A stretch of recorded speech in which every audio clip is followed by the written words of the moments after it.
Parenting is not always easy, and parenting children with autism is extremely hard. There are many obstacles, there are many hurdles that come in the way. Adjustments have to be made all the time. Hello everyone and welcome to the Navin Times Talk from the Heart. Our guests today are Drina Fernandez and Rebecca Manari. Both of them are family advisors at Sethu Child Development Centre, and they are here with us not just as members of Sethu but as parents who have children with autism. Welcome to our show, Drina and Rebecca. You all are family advisors at Sethu. Can you all tell us a little bit about your role? Rebecca, can you tell us more? Yes. Thank you so much for having us. So our role as family advisors are, kind of to bridge the gap between the families that come to Sethu for Sethu services and the professionals who give them these services. So when we have children with autism, very often what happens is the families are going through something that's very sensitive. Even talking about it, asking questions can be very difficult for them. And oftentimes they get intimidated by professionals like psychologists and doctors. True. When they have somebody more approachable, like for example somebody who's been in their shoes, it's much easier for them to approach us and talk about it and ask the questions, talk about their struggles. So we offer that bridge to the families. And another very good positive thing that we do as family advisors is we facilitate this parent support group that we have started. So since it's not always possible for a professional to keep offering assistance, now the struggles of autistic children are occurring on a day-to-day basis. Every day there are so many different struggles a parent goes through. It's not always possible to pick up the phone and call your therapist or your doctor to ask what to do. Yes. In the support group, we can ask questions any time of the day, and there's always somebody there, another parent who's been in their shoes, who will offer them suggestions. It's not always about solutions, but just being there to listen about it, to this person speak about their struggle. That makes a world of difference. I'm sure it does. I'm sure, because it's like you and me, not just parents with autistic children, that when we have someone to just listen, give us a shoulder to cry on, so as to say, and give us a ear, we feel so much of relief. True. Now, Drina, how long have you been in Sethu? It has been almost a year I've been with Sethu. Right. And you have a child with autism. Your child is now how old? I have a son who's 19 now. Okay. So, and he is autistic. So now the first thing is identifying that the child is autistic, because children are all, they all appear the same. They are very moody. I know, I can tell you from my experience, sometimes when my daughter was little, she as a child had all her moods. Sometimes she was cranky, and there were times when she was very quiet, and there were times when she would be talking so much. All I wanted to do was like, please just keep quiet, right? Yes. So what, Drina, were some of the signs that you saw and you realized that, there is something not correct? Yes, when he was around 1, I noticed that, when we call him by his name, he wouldn't respond. And he didn't even speak a word then. But then, like everyone says, yeah, children do speak when they are 1 or 1.5. So we didn't, kind of pay attention to that. But as days passed, like he was 1.5, but still he didn't speak a word. And then, and he was around 2, still he didn't speak a word, nor did he, look at us when we called him by his name. So then it became a matter of concern, and I thought I should discuss this with my pediatrician. And yes, that is when I thought that there's something different about this child, because normally kids do speak a word or two at least when they are 1 or 1.5. Exactly. So that didn't happen with my son. Right. Yes. Now, I was reading a little bit about autism, and they say that the signs and the symptoms that the child may be autistic is different because each child is different. Exactly. You said that because he was not answering to his name and he wasn't speaking. Now my nephew was about two and a half when he actually started speaking, and my sister was, you know, on pins all the time. Yes. But the doctor kept saying no. Some children, they usually say that boys speak a little later. I'm not sure if it's true. But how did you recognize something was wrong? How old is your child now? He's 4 years old now. Okay. And I have 2 older children. So I had, something to measure him by, so to speak. So when he was around 1, I was expecting that he would start saying words like mama, ball, bow wow, like most kids say.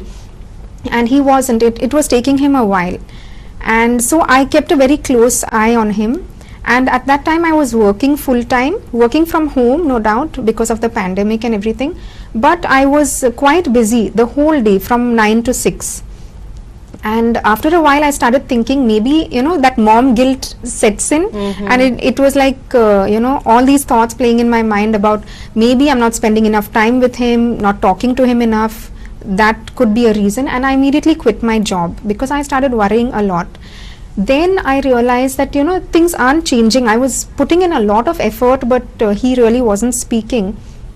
After a while, he was saying a few words, but as more time passed, when I started to relax a little bit, he started to regress. Now, a regression meaning that the child has picked up certain skills, but then, they go backwards, like they start forgetting those skills.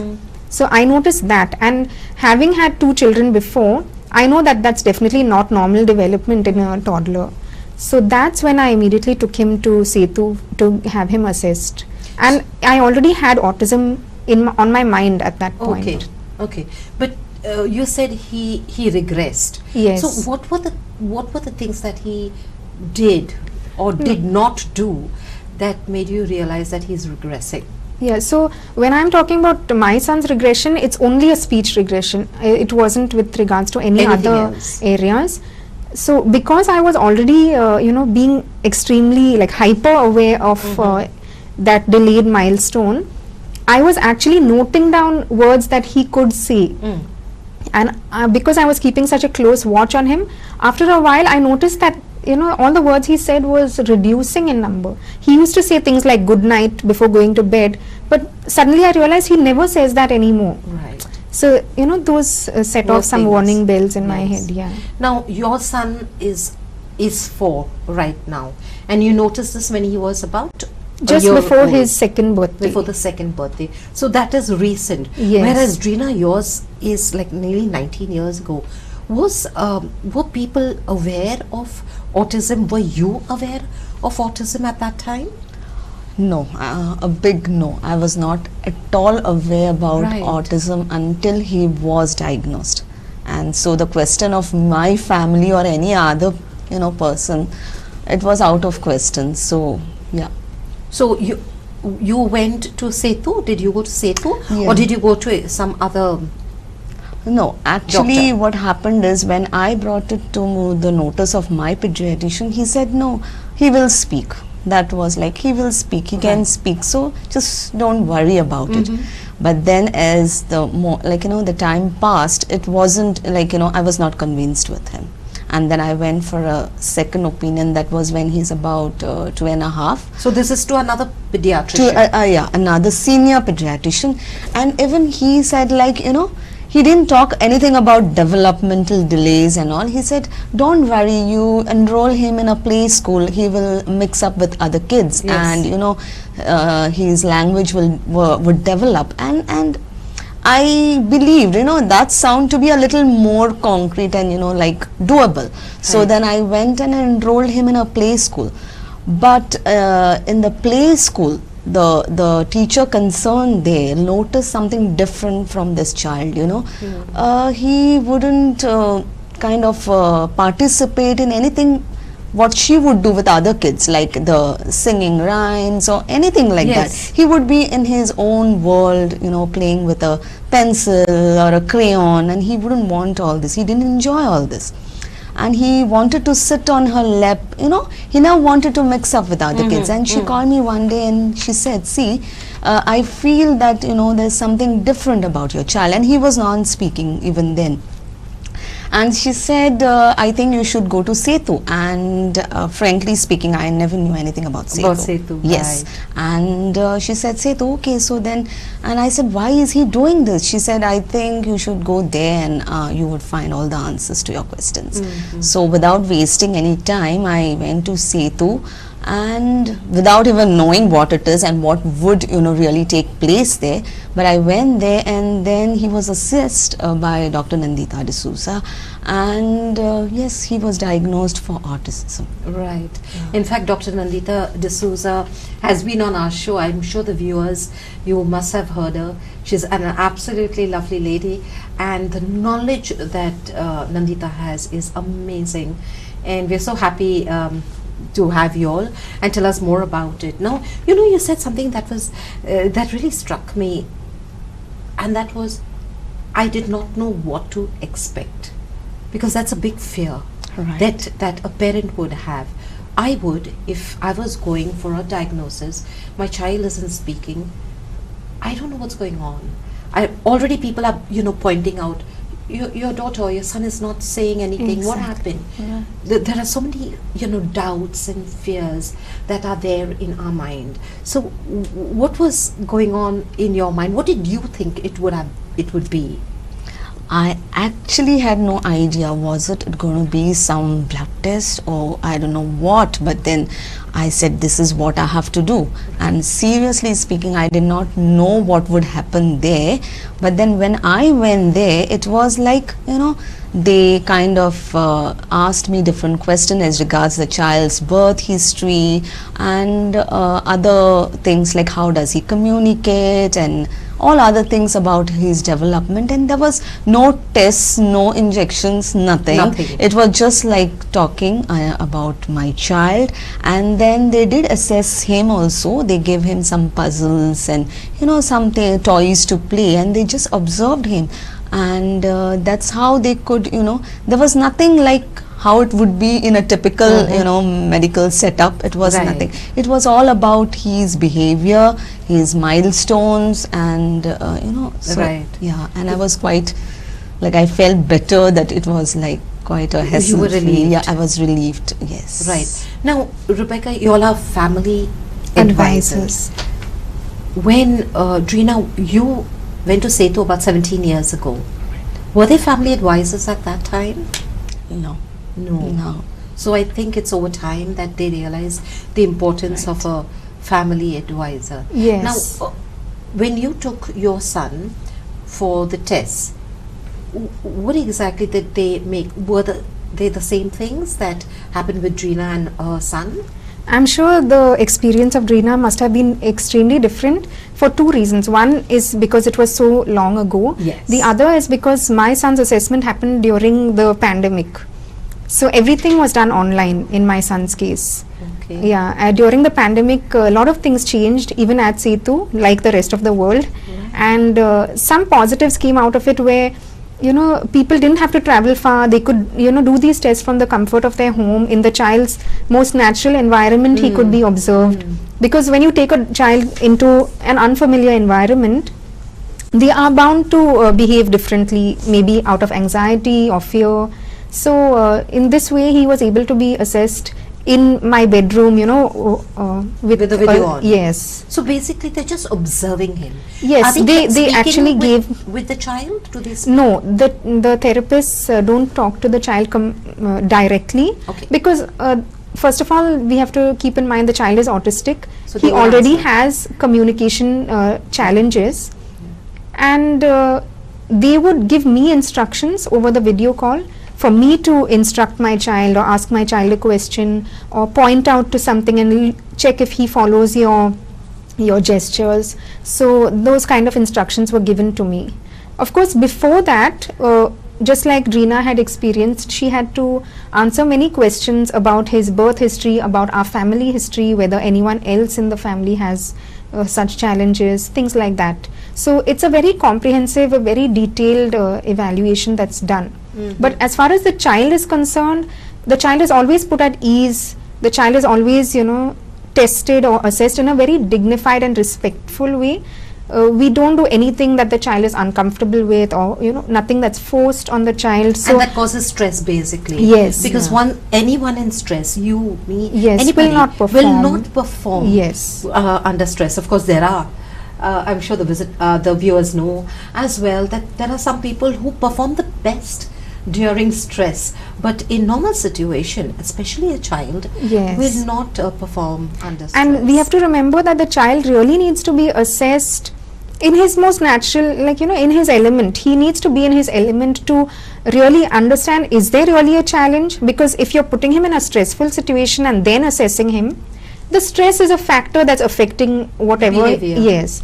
So that I would like to stress on. Also because many parents are hesitant to take their child for an assessment, thinking of how intimidating that experience might be or how traumatic it might be for a child. So I just want to point out here that it's done very beautifully in a very playful and fun, natural yes, manner a and way that- environment. yes, Right? and we often see that children who first come to Sethu, maybe they're a little scared at first, but once they see the way things are done, Sethu becomes one of their favorite places. You To know, go to. yeah. Yes. My son was very excited every time we had to bring him to Sethu. That's Yeah. so commendable. I think that says a lot about Sethu and about the work that is being done Definitely. at Sethu. So all of you all who are watching, and if you feel that there is something a little amiss, I think a visit to Sethu is very much recommended for the benefit of the child as well as for you and your family. Now, getting to you, Dreena, when you took your son, you got the assessment done. Can you tell us a few of the questions that are normally asked, like what is in the questionnaire? First and foremost, they take, they ask about the birth history, the birth, and then your family history. Is there any, kind of history, where there's some Autism? yeah, some autism related, and then of course about the the day to day, how the child behaves, like how does he like how I've told you that when we call him by his name, Would not he answer. wouldn't ask, they ask whether the child gives an eye contact, all those kind of things, so it's more related to like how he behaves, how he communicates, how he's in a social setup. Is it that he gets disturbed in a crowded area? Does he mix up with other kids?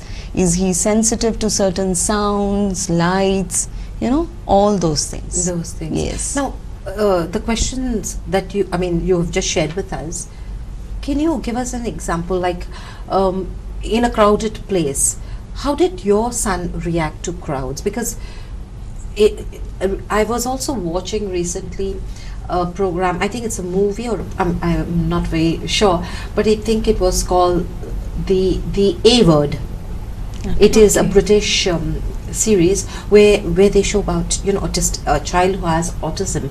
Now this child used to be, like you said, very quiet, not communicating at all, and in some situations he would react very differently from you and from me.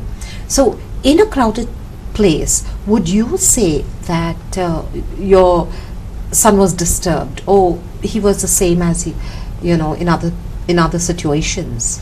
No, but wherever we took him, every situation would be a new one for him, because he wouldn't know where he's going, because like how you and I, we know. So if we are going to the doctor, how are we supposed to behave? For kids like mine, for them every situation is new, and at times he would just refuse even to come in. So Okay. so that was the situation then, because I also could not understand why he is doing. Maybe now I know. I prepare him, I kind of visually show him where we are going to go, and kind of tell him like what is going to happen there. But then before the diagnosis I didn't know, and I would just wonder, why is this child behaving like this? Sometimes he would just refuse to go in, Yeah. and he would get very agitated if we had to wait was something he couldn't relate to.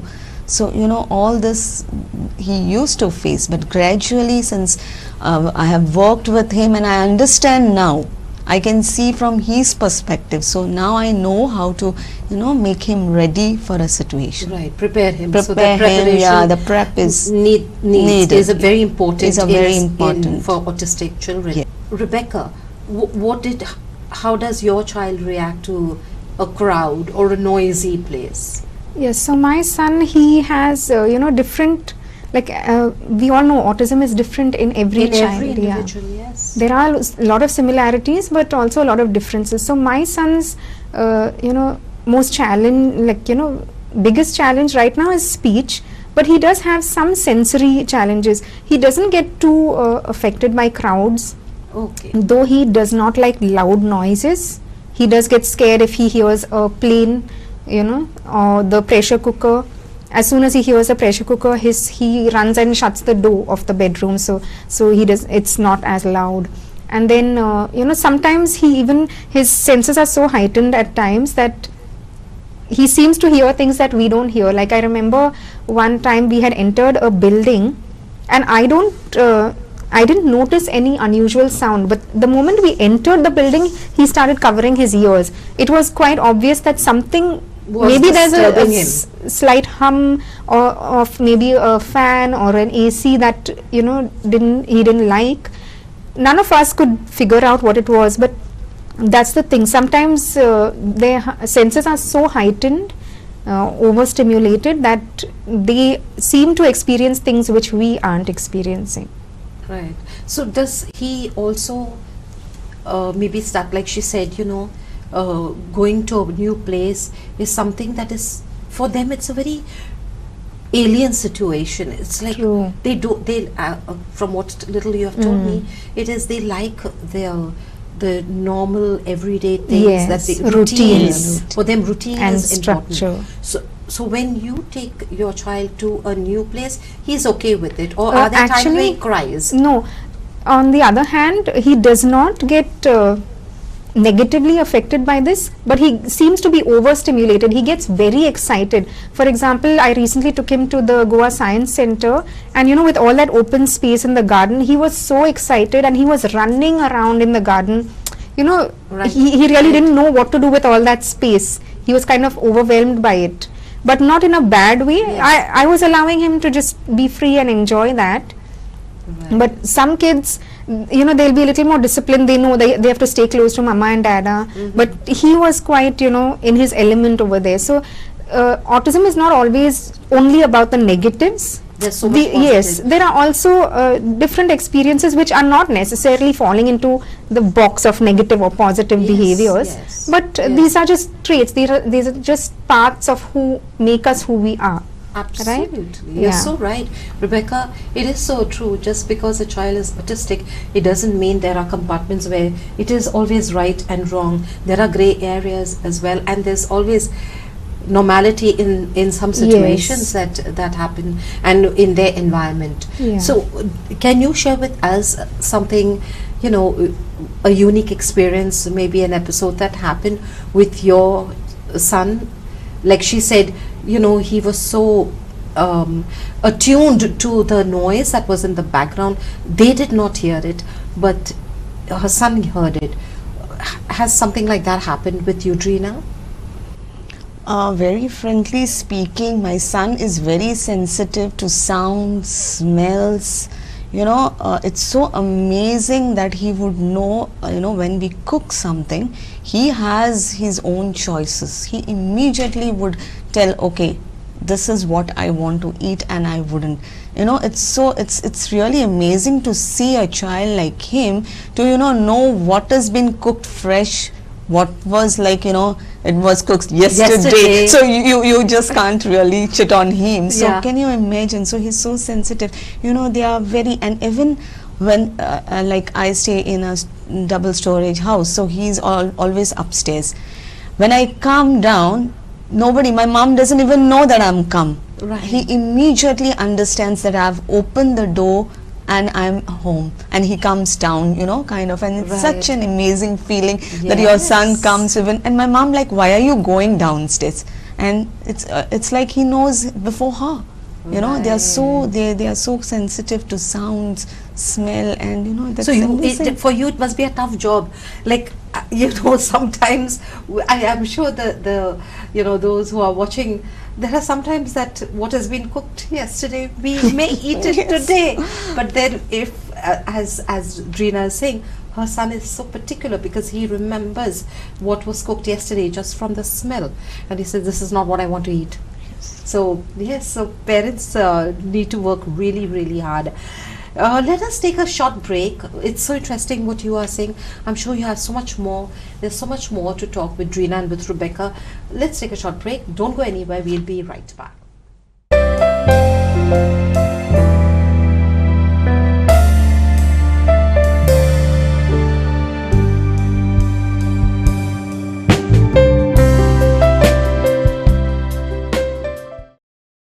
Welcome back to the Navin Times Talk from the Heart. We are speaking with Drina Fernandez and Rebecca Manari. They are parents of children with autism. They are also family advisors at Sethu.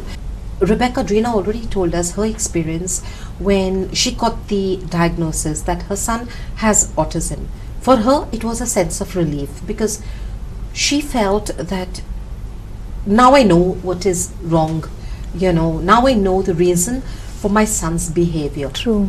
How did you feel when you got that the diagnosis? I'm sorry. Yeah, so in my case, when I went to the pediatrician with all my questions, I was already expecting them to give me an autism diagnosis because that was the only thing on my mind at that point. That could be the reason for his delays and his regression. So when I got the diagnosis, of course, suddenly that made it all real. Yes. Though till then it was just a vague thought in my head, suddenly it was real and face to face with me. And of course initially this kind of sadness sets in that my child is different and what are all the struggles he's going to have to face throughout his life because of this. Those are the first thoughts that always come to your mind. And even though your child is just 1.5 or 2 years old, you start thinking even like, will he ever have a girlfriend? Will he ever be married one day? Right. Will he ever be able to have a job? Will he finish his education? All parents Yes, that I speak to, Rebecca, I think yes, that's very natural. Our Yeah. viewers will agree because we all think of our children, however old you are, for your parent, you are still a child. absolutely. And so it's so natural for you to feel Yes. and think like that. Yeah, right? so and when we talk to other parents now, as our role as family advisors, we get the same thoughts from them. They say, we worry, will he ever be married? Will he ever have a family? Will he ever be able to hold relationships? Because all of these things are difficult for our children. So all those thoughts crept in, and after that I became kind of a researcher. I dove into this world of autism. We're always seeking new information, trying to learn as much as we can about it. And after a while I realized the more I look for answers, the internet is such a boon and it's such a curse at the It is same a time, curse as well, yes. because you learn a lot but it also scares you so much.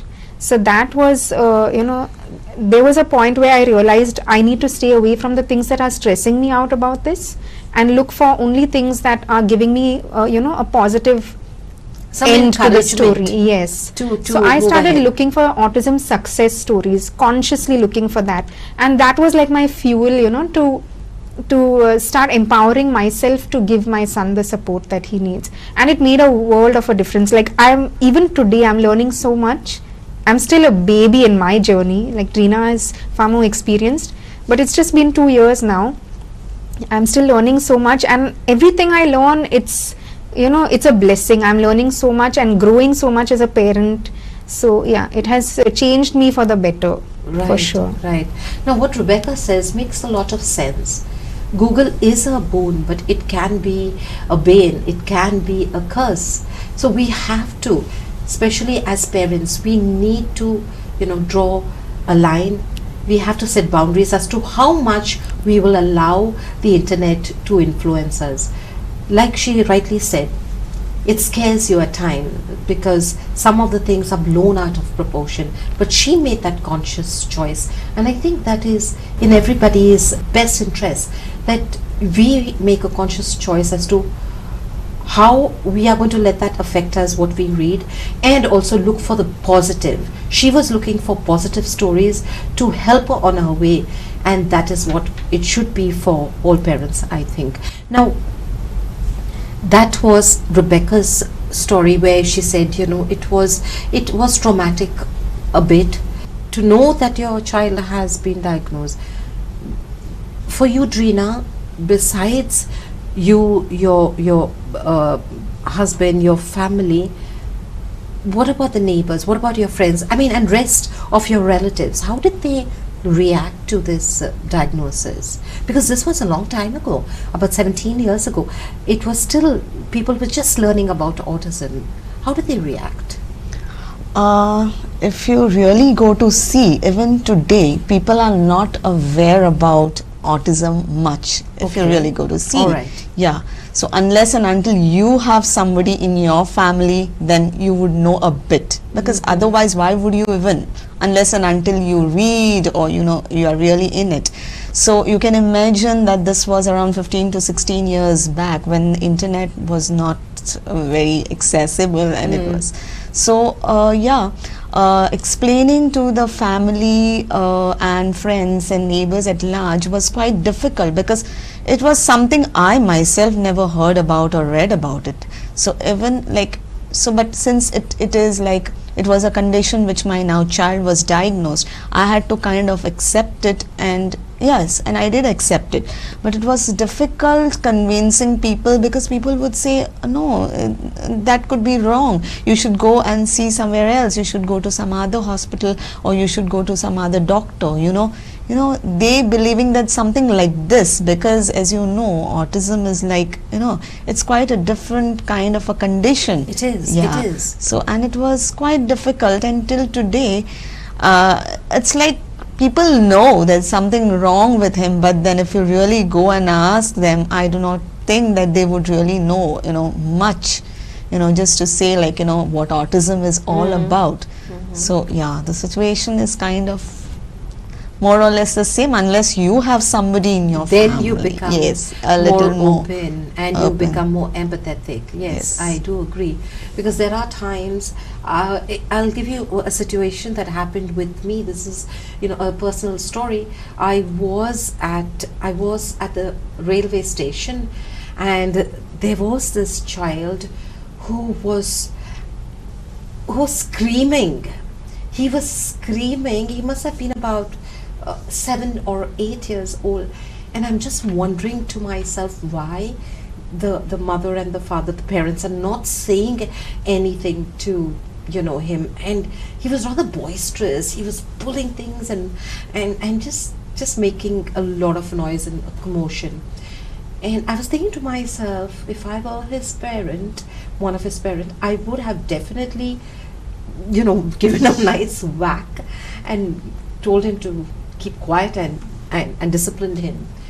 And luckily, fortunately, I got to learn, because they were in the same compartment as me, that you know, as we started speaking, that this child had autism. And that was the time I realized that there is so much more. Everything is not, as I did mention earlier, that everything is not just black and white. We have to learn to be more empathetic. We need to be more tolerant. So now, once you got the diagnosis, Rebecca, you got the diagnosis, you have explained to your family and to you know, friends, Yes. that this is what were you know, what were the changes that you had to make, not only I suppose in your thought process, but also in your family, in the things that you do? So one thing that changed is we started understanding a lot of times the struggles that my son is going through. For example, if he needs to communicate, he's trying to tell us something, but he doesn't have the words. The words are just not coming to him right. So can you imagine suddenly not being able to speak, but also not having any other outlet from which you can express, it can be very frustrating. So obviously when your child needs something and they can't tell you, they will scream, they will cry, they might throw things. Right. So we need to learn to become more understanding, and also be kind of detectives to kind of figure out for ourselves what might he want in this situation. So it involved a bit of training on the part of my children also, my other two children. I had to kind of make them grow up really quickly and learn all of these new things that I was also struggling with, and they've done a great job. So children are much easier to teach. Absolutely. It's the adults that are very hard to change. So because they're growing up with an autistic brother, they are so much more understanding, tolerant, accepting. And yeah, my husband also, though he didn't know much about autism, he really made a huge, like there were a lot of sacrifices he had to make, because as you know, that was pandemic time. It was a stressful time for everybody. And yeah, we really, I think, came together as a family, made us all a lot closer and stronger. Yeah, made us all a good team to help give him that support that he needs. Now, having said that, not everyone in every family is always fortunate to have that kind of a blessing where everyone's just on board, that and kind of everything support. Yeah, everything's not always a bed of roses. There's always some people who are going to be maybe a little bit judgmental. Some people, like maybe the elderly people in the family, might say, let's go to this church or this temple and pray and things will all be okay, when that's not always the case. When we think about these things with a scientific mind, there's so much more to it than just praying and things are going to just, no, it doesn't. Yeah, a miracle is not always possible. So often you have to try to convince the elders in the family autism is a lifelong condition. Then when you go for therapy, they again doubt, why are you going for therapy? If you say that there's no cure, why do you go and do this? Why are you wasting money on this? There are a lot of questions that need to be answered, from all sides. Yes. And it can get challenging for the parents, because on one side they're trying to help the child, on the other side they're like keeping all these things at bay, The coping with negativity coping the with their thoughts. mental stress also. It can be very challenging, definitely. But yeah, I just wanted to say that people need to be a little more sensitive to families when they, especially at the start, when they're coping with all of this. So basically tolerance. You were Yes. saying that that the older generation Doesn't keep saying, always yes, they understand. say go to church or go to the temple, you pray, miracle will happen. There was a situation that I noticed where an elderly lady was telling a parent of an autistic child, oh, that is nothing, there's a shapai to hallo muno teka tehe zala. So basically saying that it was in the family, so it's nothing new, it's fine, it is going to go away. They still don't understand. They don't. Yes. Not everyone understands, Yes. and not everyone is as tolerant and helps you out in situations. Exactly. It is very difficult, I'm sure, Rebecca and Reena, to bring up. Parenting is difficult. It is Yes. difficult, and then you have something like this. So it must be hard, very hard at times. What were the changes that you had to make? Now basically when my son was diagnosed, and I knew that now there is no known cure to autism, and all we need to do is start with the intervention as soon as possible. And when my son was diagnosed, I was a full-time working mom. So then it was my mother who had to take up my responsibility, kind of take him for the therapies, and she had to do all the juggling. So the first thing was we knew that now only therapies can help, and we shouldn't be wasting any more time. So we started with the therapies. So there was a lot of juggling. There were odd times when she had to go with him for therapies. And since I had mentioned before that he was non-speaking, so we had to introduce visuals for communications, because you can imagine that if a person cannot speak, how would he communicate even his basic needs? Absolutely. If he wants to eat, or even those basic needs. So we had to introduce visuals, That must have been extremely hard. It So what was. did you all do? You all show him pictures on the phone, or you all had charts? But at that time there were no phones where you could show pictures, so I had to literally go to the places where they do all this kind of work and get pictures and get them printed, laminated, so they were physical pictures. Wow. So, and it was a kind of a lot of work, but there was no other way. And I saw that when he started using pictures, he was like much calmer, because there was something which he could identify and communicate. And then communicate with. Yes, Yes. So this is what I want, just by pointing. So Made that so much sense. Yes. So this was a concept which had to be used, more at home. So my family had to even get used to, and like we had to. And what in this process we all learned to be patient, understanding, because before that we never knew why is this child throwing so much of a tantrum, why is he crying. But there was a reason, and there's always a reason behind any behavior. The child is just not crying for no reason. There is something, and we need to identify, we need to understand that what could be that cause. So we learned in this process, we learned to be more patient, more understanding. Very sensitive to your children's condition and needs, isn't it? Because you are now attuned to what your child wants. And it is a trial, and like Rebecca said, it is a lot of trial and error, whereby you make mistakes and then that is how you learn. Yes. Now, she spoke about therapy. What did your son, what were the interventions that followed? So for my son, since his sensory challenges were not that intense, they were not unmanageable by us at home. We could easily manage them by ourselves. So we did not require any intervention in terms of sensory needs, but his speech and his attention was kind of lagging behind. So in those two areas we required something called a social engagement program. So that's the program that I did at Sethu. And one very nice thing at Sethu is that most of our therapy sessions are parent-mediated. So it's not just some stranger coming and interacting with the child, teaching the child or forcing the child to sit down and follow instructions. It's very far from that actually.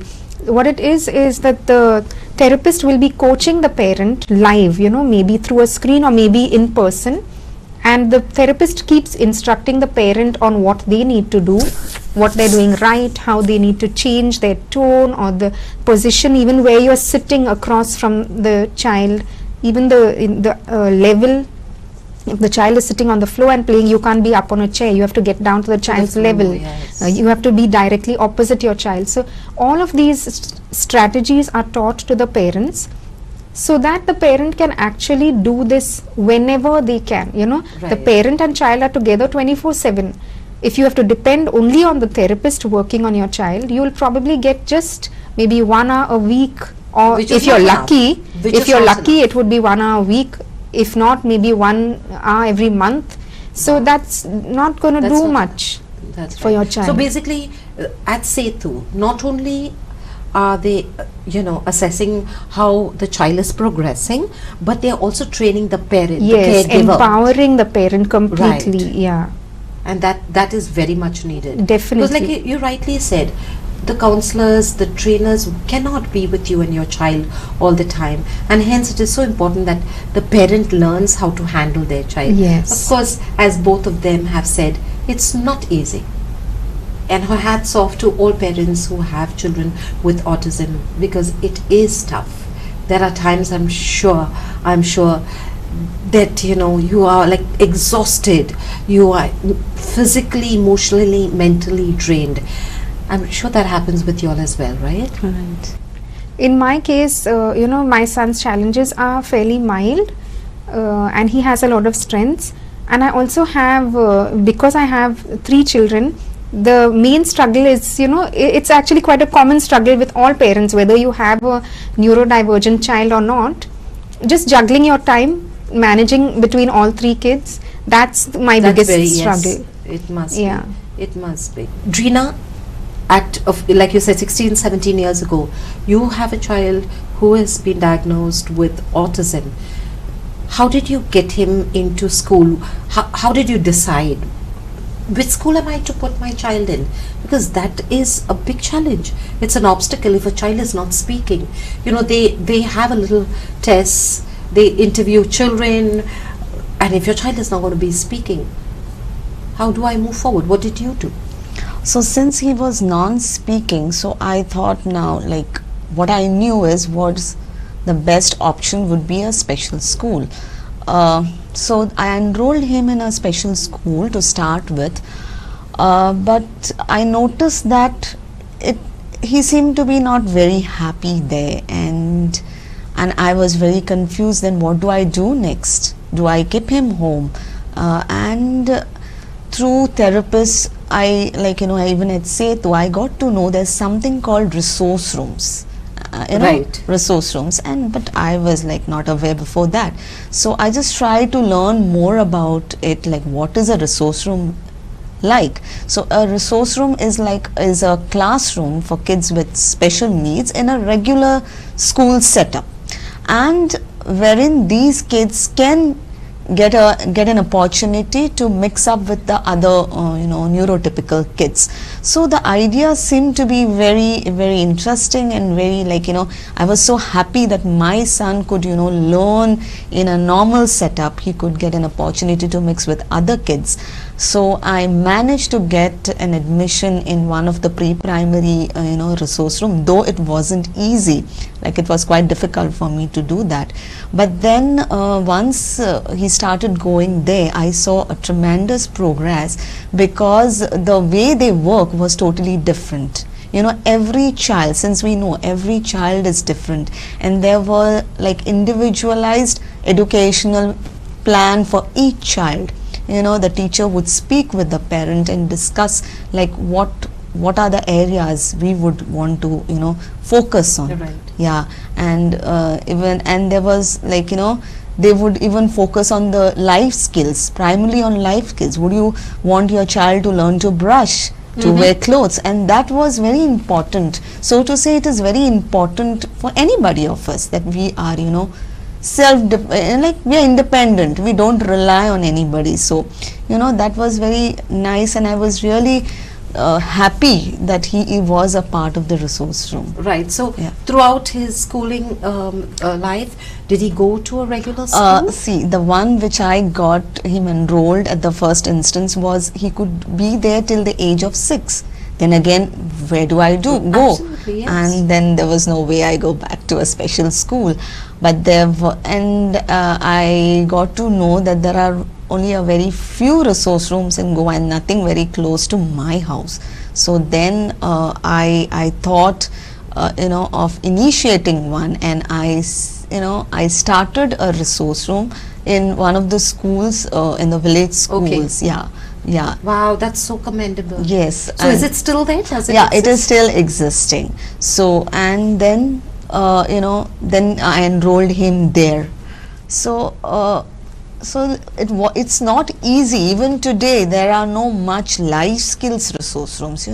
Children with profound disability or with more challenges need to go to life skills. Right. There are 2 types of resource rooms now, as you know. There are life skills and learning disability. Right. You'll find learning disability ones a lot, but life skills are few, and getting an admission in one is nothing less than getting an admission in an Oxford University. My Looks goodness. like, because I yes, hope all those who are listening in the powers that be are taking this into account, because if we can make and have an environment where it can be all inclusive. In fact, we had a speaker where we organized an event, the Love and Times organized an event a few years ago, and we had our resource person, Giselle Lobo.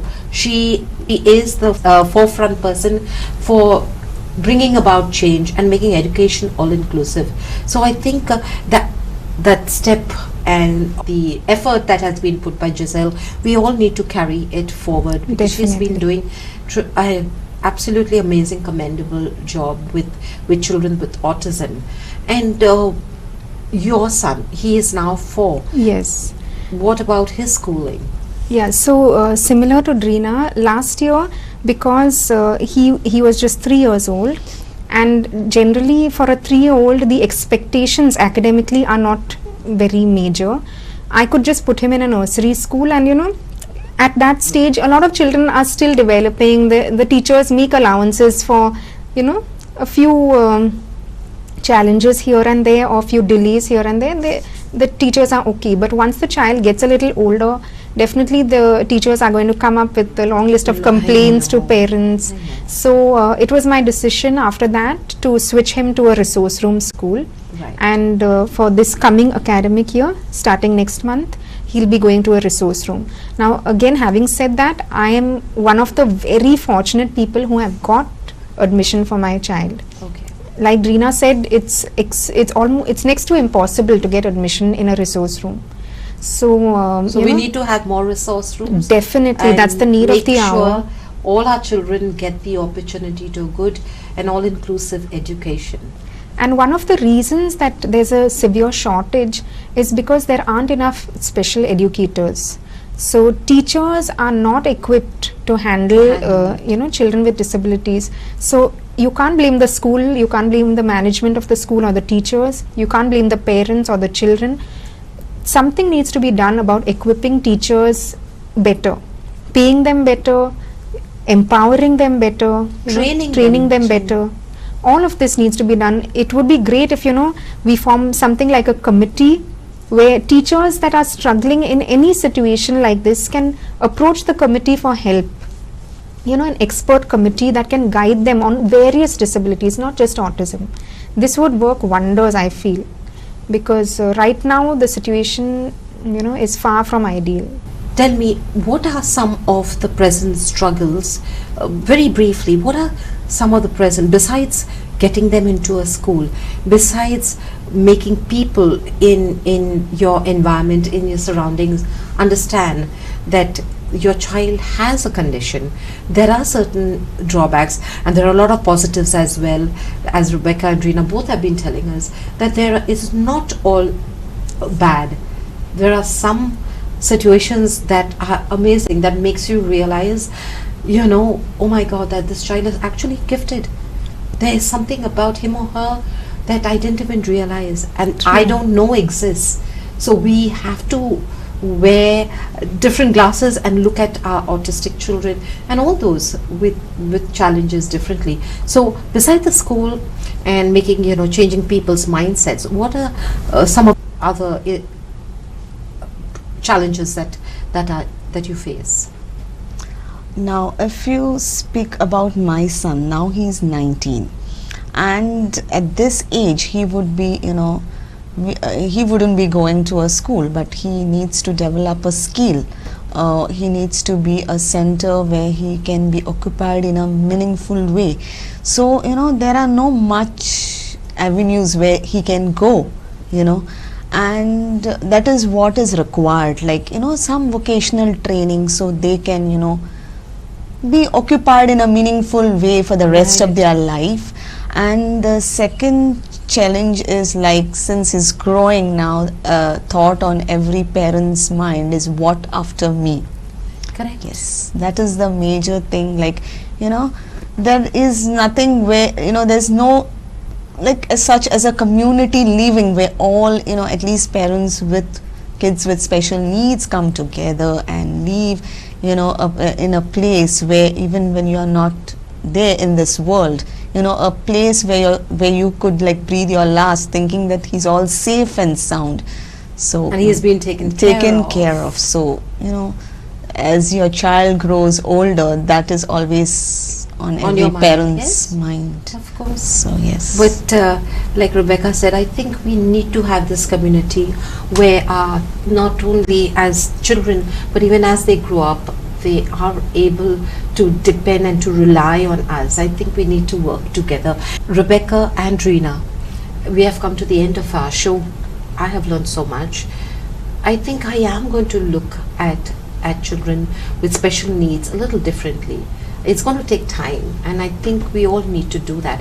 But would you like to share something with parents who have their child has just been diagnosed? What would you like to say to them, Rebecca? To parents who've recently had their child diagnosed with autism, I would say, yes, I understand the struggle is very real and it's quite intense at the beginning. I've been there, and one thing that I would like to say is take one day at a time, because when you look at autism as a whole, it looks like this big mountain in front of you, which is definitely hard to climb. But when you just put one foot in front of the other, take it one day at a time, step by step, and it's definitely doable. I've seen how far that I've grown in the past 2 years, and it's definitely possible. You will get there. Just trust in the process. Right. Drina, what about you? What would you like to say? So I would like to tell all the viewers here that if you notice that there is a miss in any developmental milestone, and you feel that there's something not normal with my child, don't hesitate, don't waste time, don't think that things are going to be better. They might, but it would be ideal that you consult your pediatrician, or maybe go to a developmental pediatrician to be sure of, instead of waiting that things will get better. The earlier the better, because if there is anything wrong, you can address it at an early stage, and that can help your child. Right. Thank you both of y'all. We have learned so much, me, the viewers, and I think it is going to help parents who already have children diagnosed, Yes. and those parents who feel that there is something amiss, and it will be sort of a guide to help them. Thank you so much for coming on our show and sharing your views, your suggestions. We are really grateful for that. And to all our viewers, thank you for listening. Thank you for your time, attention and patience. Till next time, take care of yourself. From all of us here at the Go 365 and the Navin Times, bye-bye until next time.